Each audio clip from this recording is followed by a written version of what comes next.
The forest was too quiet.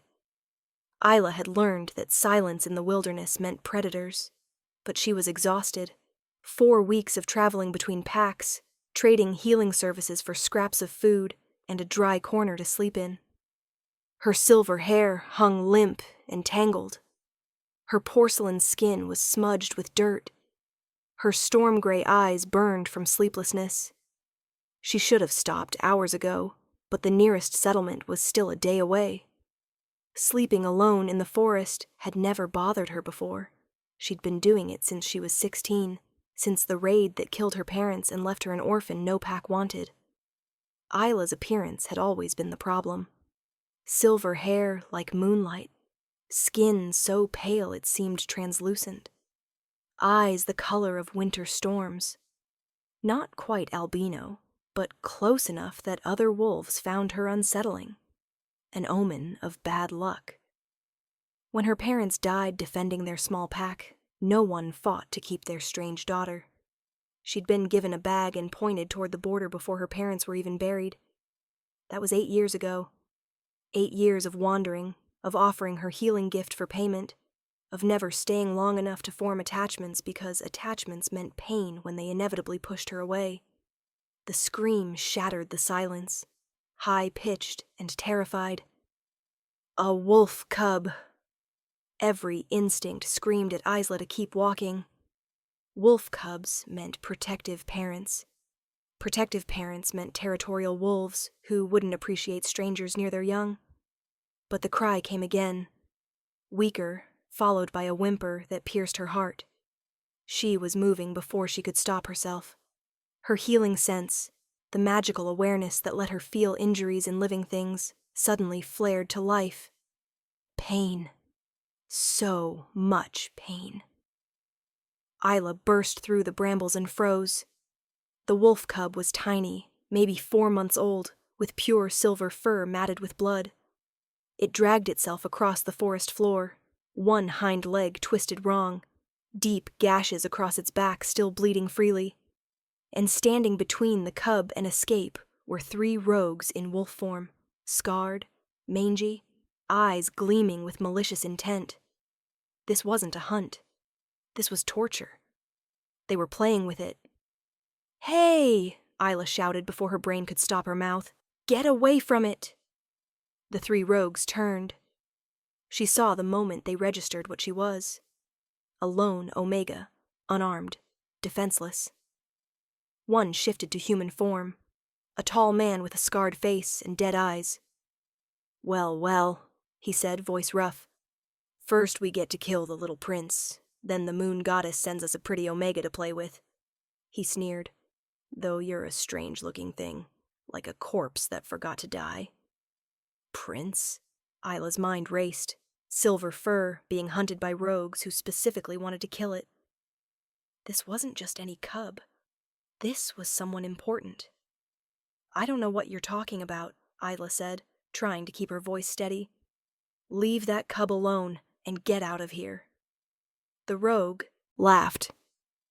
The other 2 shifted to human form, flanking her. "Or what? You gonna fight us, ghost girl? You don't even have a pack. You're nobody. And nobody's gonna care when we're done with you." He was right. She was nobody. No pack would avenge her. No one would know she was gone. But that cub, that tiny silver wolf bleeding on the ground, was somebody.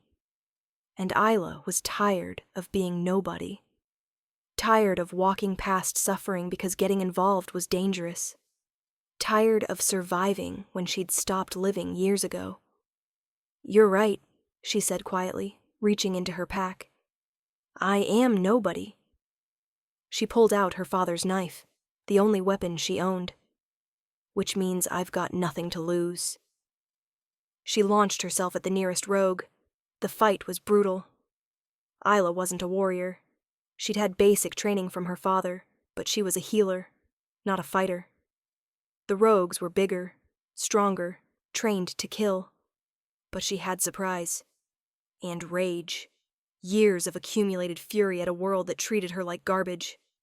She got the first rogue in the throat. He went down, gurgling, blood spraying. The second grabbed her from behind, claws raking across her ribs, tearing through cloth and flesh. Isla screamed but drove her elbow into his face, breaking his nose. When he loosened his grip, she spun and stabbed upward, catching him under the chin. He dropped. The third rogue shifted back to wolf form and lunged. Isla tried to dodge but was too slow, too injured. His teeth sank into her shoulder, shaking her like a rag doll. She felt bones crack, felt her knife slip from nerveless fingers. He threw her against a tree. She hit hard, sliding down to the ground. Through blurring vision, she saw him stalking toward the cub, which had been trying to crawl away during the fight. No. Isla's healing sense screamed at her. 3 broken ribs, punctured lung, shattered shoulder, deep lacerations, internal bleeding. She was dying. Minutes at best. But her gift wasn't just for sensing injuries. It was for healing them. And healing was just moving life energy from one place to another. She'd been taught to be careful, to never push too hard, to never drain herself dangerously low. She'd never been taught what happened if you gave everything. Isla reached deep inside herself, past the reservoir she normally used, past the safety limits her parents had drilled into her, down to the very core of her life force. And she pulled. Power flooded through her, raw and primal and agonizing. Life Weaver, a distant part of her mind whispered. The ancient gift. The forbidden one. She threw all of it at the rogue. Not to heal, to drain. Life energy could flow both ways. She ripped the vitality from his body, watching as he collapsed mid-step, aging decades in seconds, his fur going gray and patchy before he stopped breathing. The backlash hit her like a physical blow. She crawled toward the cub, every movement sending fresh agony through her body. The little wolf watched her with frightened, blue eyes. Up close she could see he was beautiful. Silver fur pristine, except where blood marred it. Royal bloodlines always bred true. Hey, sweetheart, Isla whispered, reaching out to stroke his head. You're safe now. The cub whined and tried to lick her hand. His injuries were severe, but not immediately fatal like hers. If she used her gift to heal him, she'd have nothing left for herself. She'd die. But if she didn't heal him, he might not make it until help arrived. Really, it wasn't even a choice. This is gonna feel weird, she told him, placing both hands on his small body. But it'll help. I promise. Isla pulled from herself, from her own life force, the energy keeping her heart beating and lungs working. She poured everything into the cub, felt his broken legs straighten and knit, felt the gashes close and seal, felt his strength returning, his pain fading. She gave and gave until there was nothing left. The world went dark around the edges. Her heart slowed. Her breathing stopped. The cub was healed. Completely, perfectly healed. He nuzzled her face, whining in distress. It's okay, Isla slurred, words barely audible. You're gonna be fine. Someone will find you. Someone important. Her eyes closed. This was a good death, she thought. Better than dying alone and unmourned. At least she'd saved someone. At least her last act had mattered. The darkness swallowed her whole. She didn't see the cub throw back his head and howl, a sound far too powerful for something so small. She didn't see the way the howl rippled through the forest, carrying a frequency only certain bloodlines could hear, and she didn't see the wolves that began to arrive. First came the wild ones, silver wolves from deep in the ancient forest, drawn by the pulse of Lifeweaver magic. They emerged slowly, forming a circle around the fallen woman and the cub. They could sense what she was, what she'd done. This was a Lifeweaver, the first in 300 years, and she'd used her gift to save a child. That made her sacred, worth protecting. More wolves came, these larger, with pristine silver fur marking them as royal guard. And at the center, running faster than the rest, came the largest wolf Isla never got to see. Rowan, Alpha King of the Frostwood Territories, burst into the clearing and shifted to human form mid-stride. His hair was pale gold, almost silver in the moonlight. His eyes were the same brilliant blue as the cub's. He took in the scene with a single glance. 3 dead rogues, 1 tiny silver cub howling over a woman's body, and that woman lying in a pool of blood, so pale she looked like a ghost. No, not a ghost. She was breathing. Barely. Rowan's wolf was screaming at him, clawing at his consciousness with urgency he'd never felt before. Mate, mate, mate. The bond hit him like lightning, powerful, undeniable, terrifying.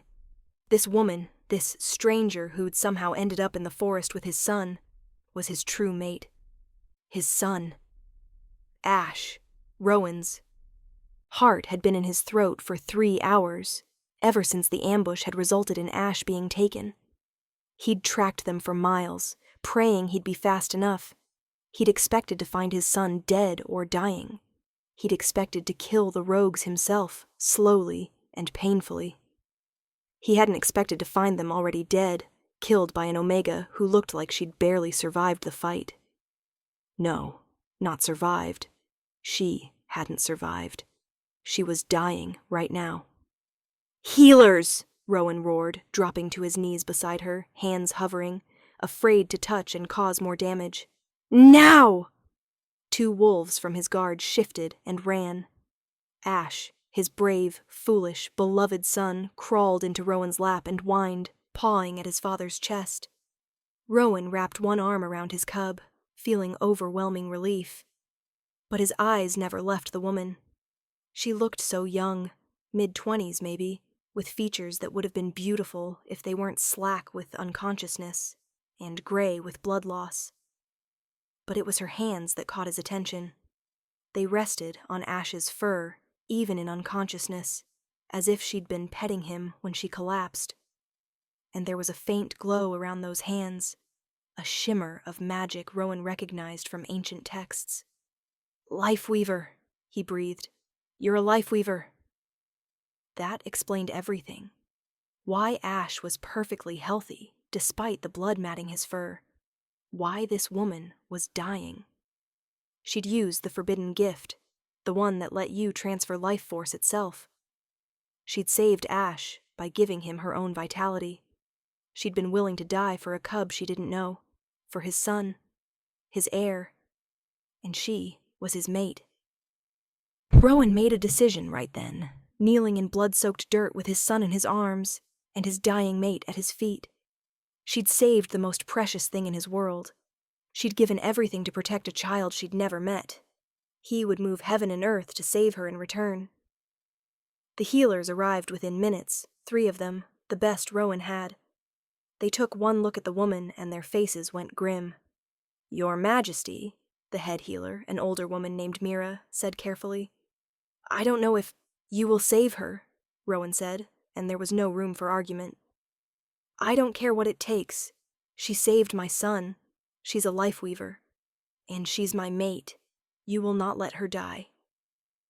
Mira's eyes widened at that declaration, but she nodded and got to work. The 3 healers worked frantically, hands glowing with magic as they stabilized the worst injuries.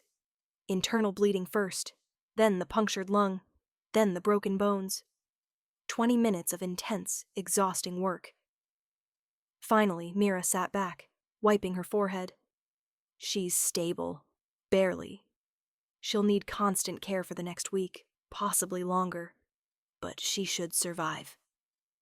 The relief that flooded through Rowan was almost painful. "Get a stretcher. We're taking her to the palace immediately." Ash whined and refused to move from where he was curled against the woman's side. He'd shifted at some point, a 3-year-old boy with pale blonde hair and his mother's blue eyes, clinging to the woman's arm, tears streaming. "Papa, don't let her die," he sobbed. "She saved me. The bad men were hurting me, and she made them stop. Don't let her die." Rowan's heart clenched.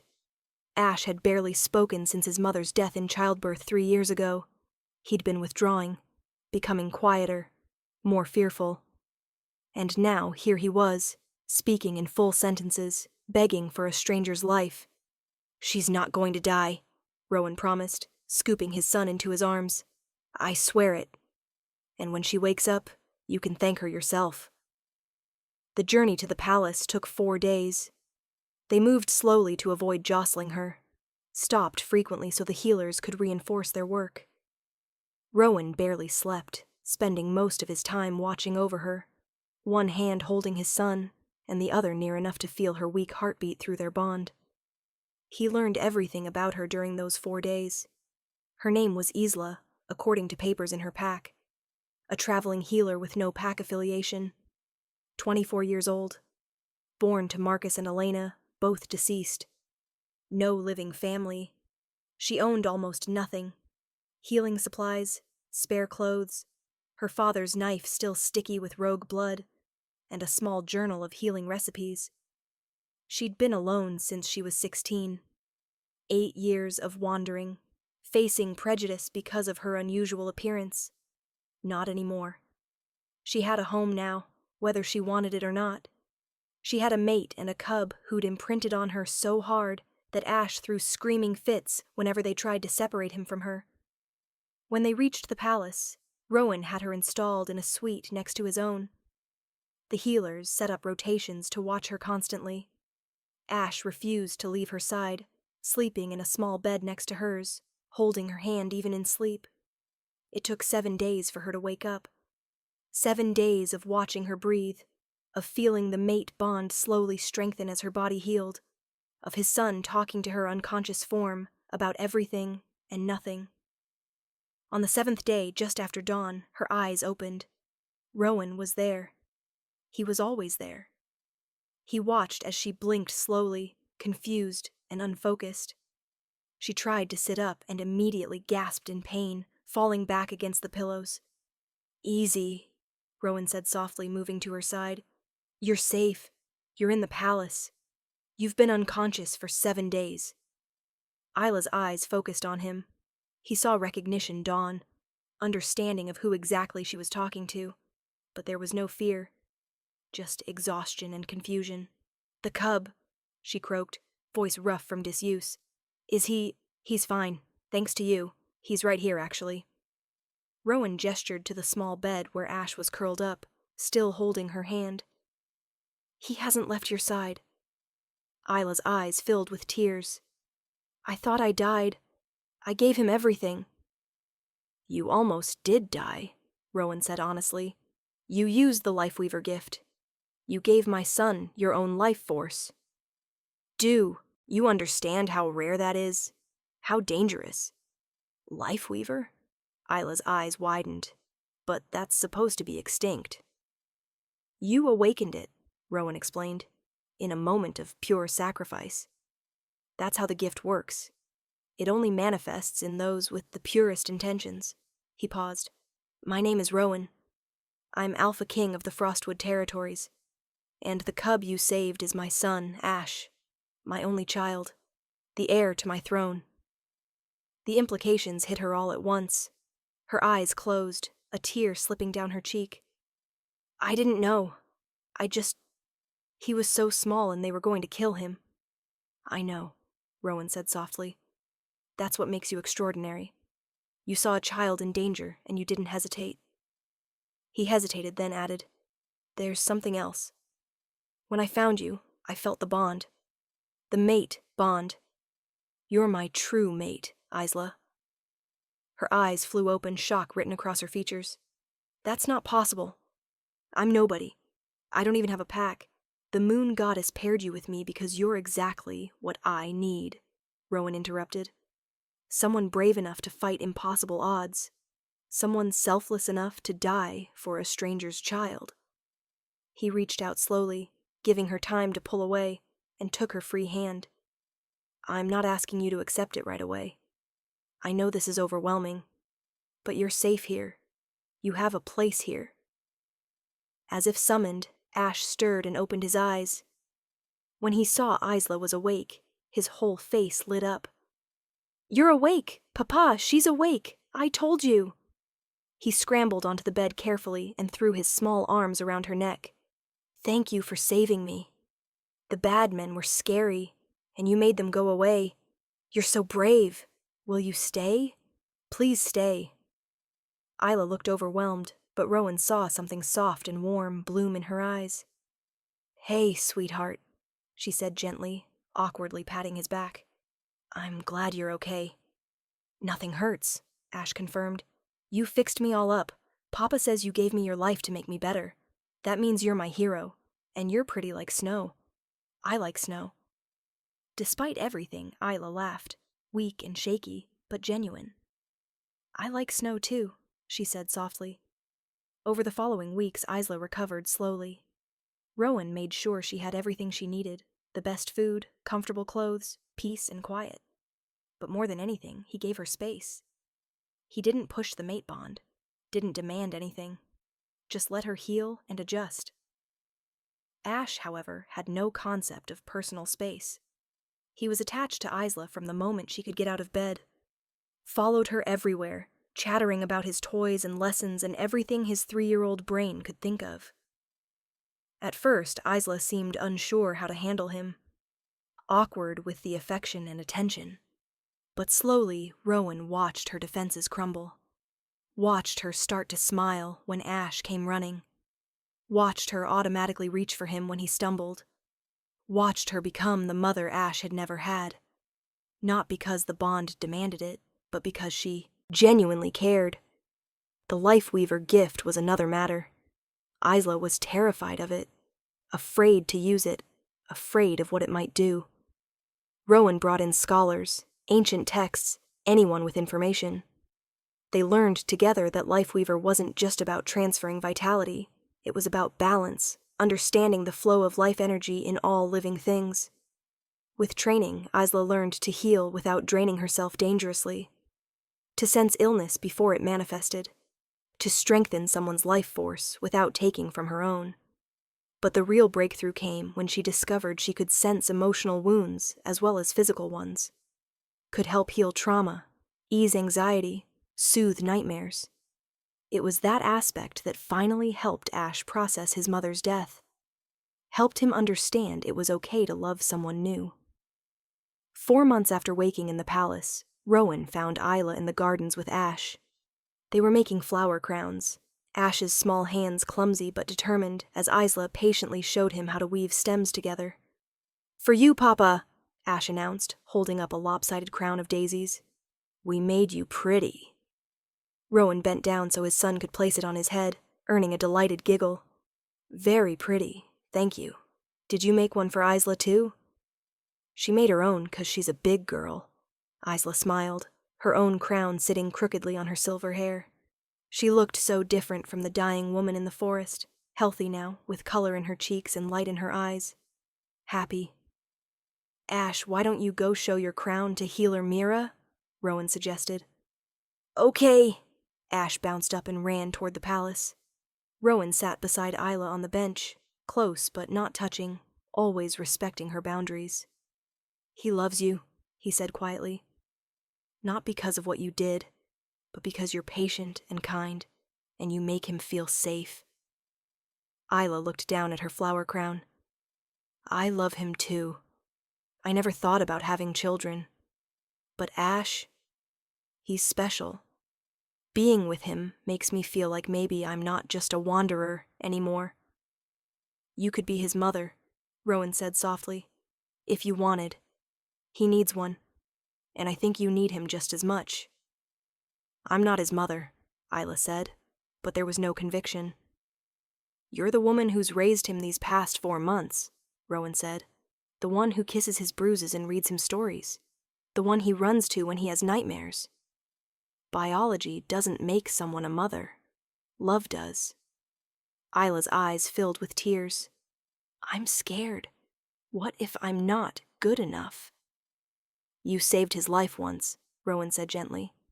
"Now you're saving it every day just by being here, showing him he's worthy of love." He took her hand, threading his fingers through hers. "And you have me. We can figure this out together. Be his parents together, if you'll let us." Isla looked at their joined hands, then up at his face. "The mate bond," she said hesitantly. "I can feel it now, pulling at me." "I've felt it since the moment I saw you," Rowan admitted. "But I want to be clear. I don't want you to feel pressured. If we do this, I want it to be because you choose me. Not because fate demands it, but because you wake up every day and decide you want to be with me." "That's a lot of pressure," Isla said, smiling slightly. "What if I decide I don't want to be with you?" "Then I'll respect your choice," Rowan said seriously. "You'll still have a place here. The mate bond doesn't give me ownership of you. It's a gift, not a chain. And gifts can be declined." Isla studied his face, wonder in her voice. "You mean that? You'd really let me go?" "I'd let you go," Rowan confirmed.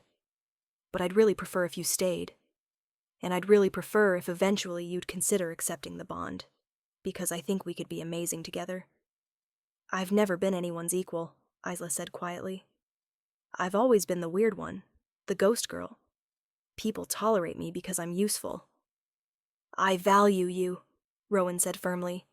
"Not because you're useful, not because you saved my son, but because you're smart and strong and kind, even after the world gave you every reason not to be.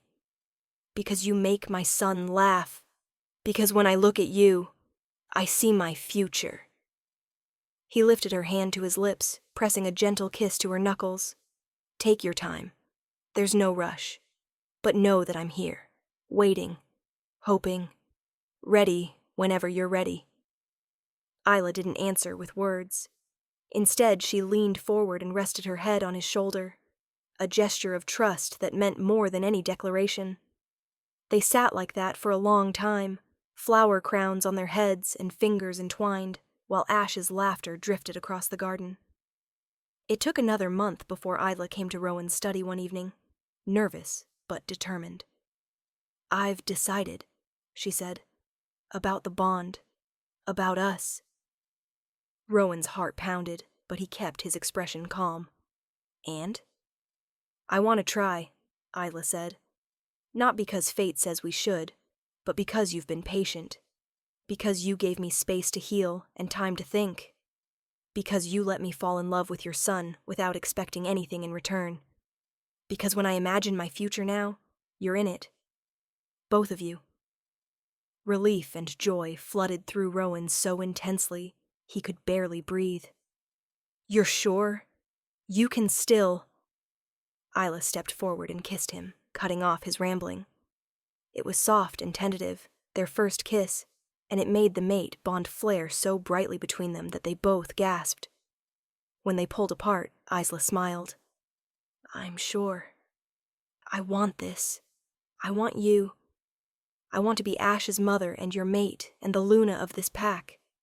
I want to stop running and start living. I want a family." "Then you have one," Rowan said, pulling her close. "You have us for as long as you'll have us." The mating ceremony was held under the full moon a week later, with Ash serving as ring-bearer and nearly dropping the banns twice. The entire pack attended, along with representatives from neighboring territories. But the most unusual guests were the silver wolves that emerged from the forest, wild ones who'd never been seen near the palace before. They formed a circle around the ceremony, a protective honor guard for the Lifeweaver. When Rowan marked Isla, claiming her as his mate and Luna, the bond settled into place perfectly. Not a chain binding her against her will, but a choice they'd both made freely. A partnership built on respect and trust and love. Ash cheered louder than anyone, then demanded to know if this meant Isla was officially his mother now. "Yes," Isla said, kneeling to hug him. "If you want me to be." I want. Ash threw his arms around her neck. "Best mother ever, even better than flower crowns."